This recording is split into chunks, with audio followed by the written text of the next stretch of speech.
Good morning everyone. This is Pallavi from Sponges to Spatula, and today we are going to make a pizza dough out of utilizing our homemade active yeast. So first I have taken 200 grams of all-purpose flour. Into it I am adding 1 teaspoon full of sugar. I am not utilizing much of sugar because those who have seen my previous video, you might be knowing that I have already utilized milk and sugar in making yeast, so I'm not using much of sugar into the dough.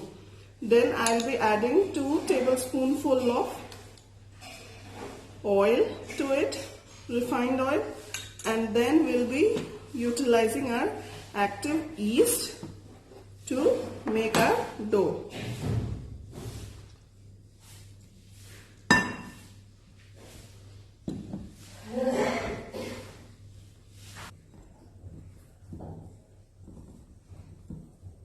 We'll make a smooth dough out of it. Around 8 to 10 minutes you have to mash it and make a very smooth dough.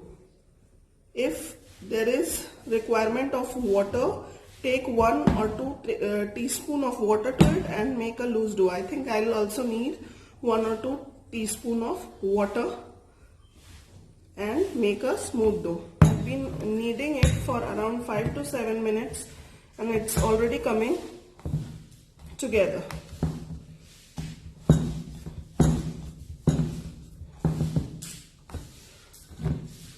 How do you understand that your dough is kneaded well? You'll start feeling it.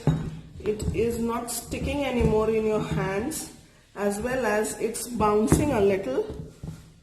When you press it, it bounces back.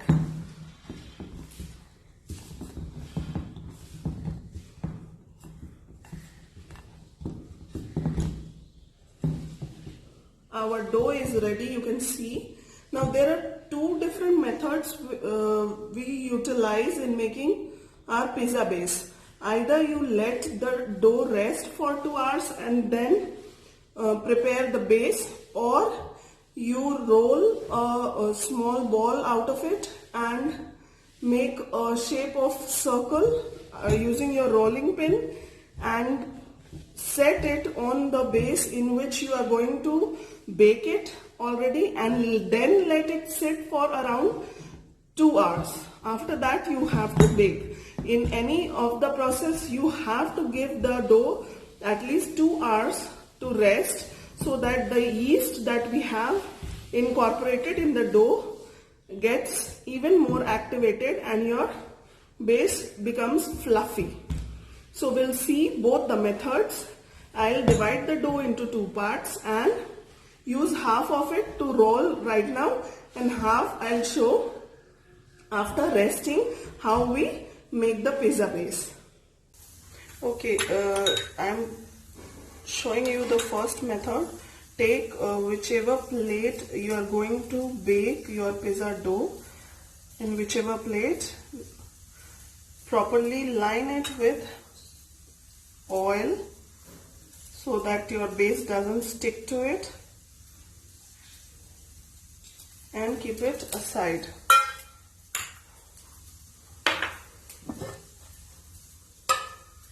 You can see the dough, it's so beautifully kneaded.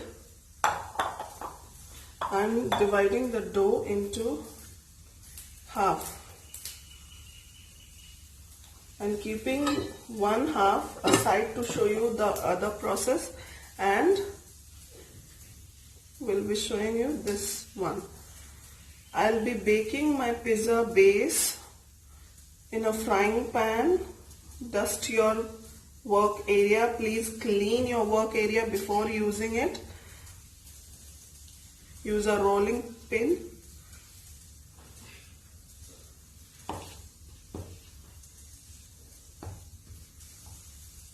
If it sticks,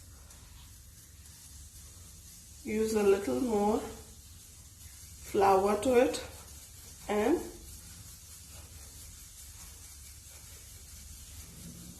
roll your dough.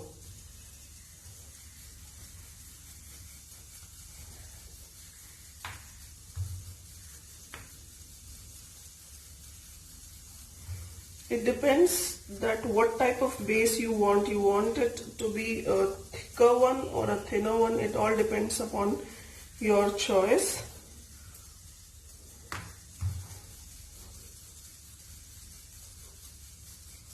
Eyeball your size of the plate that you're going to utilize and roll it into that big size.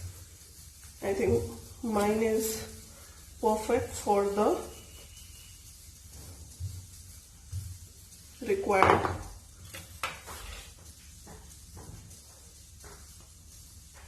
almost. Yeah, you can see it's almost this size. Using a fork,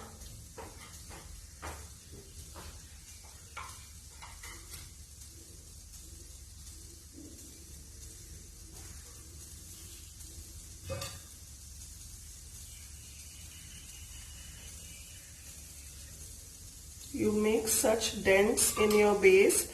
You might have noticed that in the ready-made base there's always this kind of holes. Use your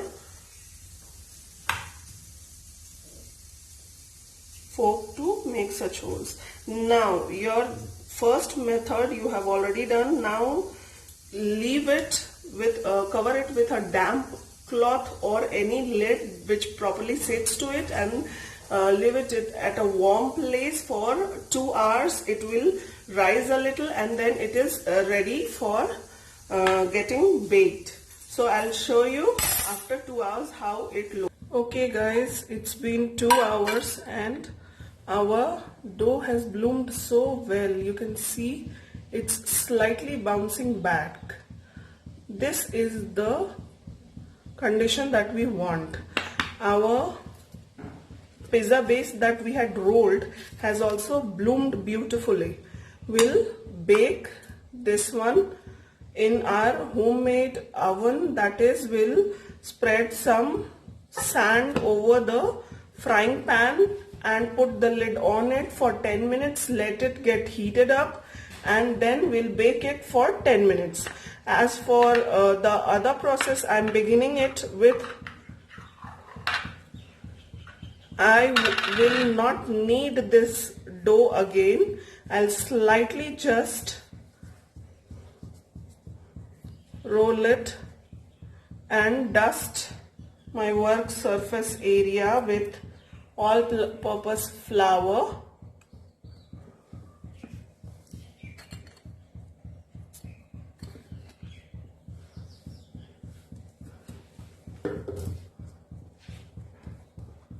And slowly,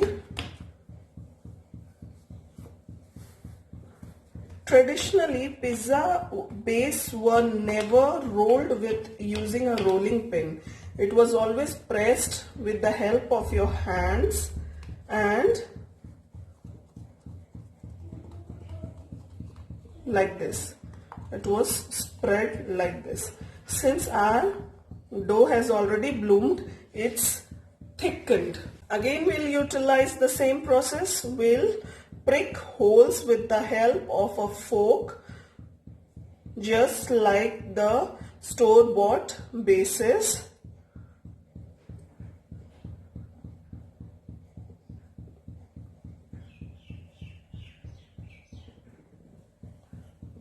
And there you go. You can either bake it or straight away cook in the frying pan. I'll show you the direct method that I use as a shortcut. This is a frying pan that I generally use for baking purposes. It's not used for cooking, so I specifically keep it for baking and all sorts of my experiments. So I'll be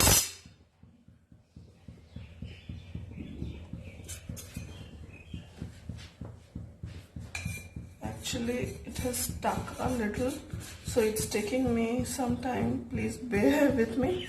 I'll be showing you how okay, now it's good. I have put it in this, and then I'll be putting the lid on it for just for 2 minutes. It's at the very lowest flame, and let it cook for 2 minutes.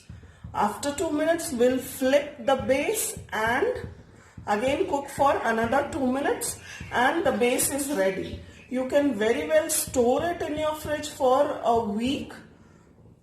And one more thing, the yeast that we had prepared is sufficient for 2 pizza base, medium size 2 pizza base, that is around 200 to 250 grams of flour. If you want to make more, then you'll have to prepare double the amount of yeast that you had prepared. Those who don't know how to make a homemade yeast, please check my previous video regarding it, and it's 100% fail-proof recipe, very easy. Please do give it a try. I think our base is blooming very well. Just 1 more minute and we'll flip it. Okay, it's been 2 minutes and you can see how beautifully it has bloomed, and there you go.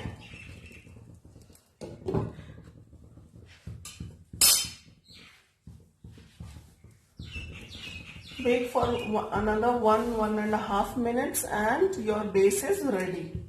You can see, guys, it has bloomed so well, and it is cooked 2 minutes from this side, 2 minutes from the other side. Why? Because I have intentionally made a thicker base. You can definitely try. The base totally depends on your choice. So I'll now take this one out and show you the other method that you can use. You can see I have transformed this same frying pan into an oven.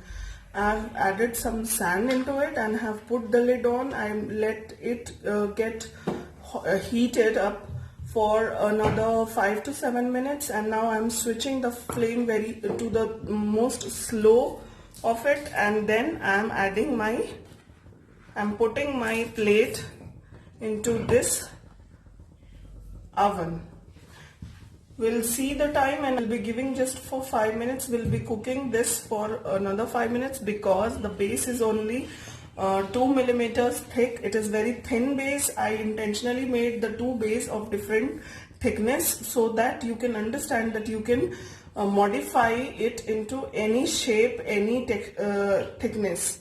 So let's see after cooking how it looks. Guys, after 5 minutes I have flipped the pizza in this plate. It's really easy, it's not that tough, and since the mouth of this frying pan is quite big, so there is very little chance of getting burned. If you can handle it tactfully using a fork, you can easily flip the pizza base. Now you have to cook from one side 5 minutes and from the other side also for 5 minutes, and this is well baked. You can very easily use it for next 7 days if you will keep it in the fridge. And if you are baking this properly in oven, then around at 180 degrees Celsius you can bake it for 10 minutes without flipping and both rods on. You don't need to flip it, just put the both rods on and the base will be baked well. But since we don't have a proper oven over here, so I'm showing you with the most primitive tools that we can easily bake these things. I'll show you the final result. Okay guys, this one is after 10 minutes of baking. You can see the thickness. It's perfect what we get from the store-bought. This one is shortcut method, a little thicker because my kids love a little thicker pizza.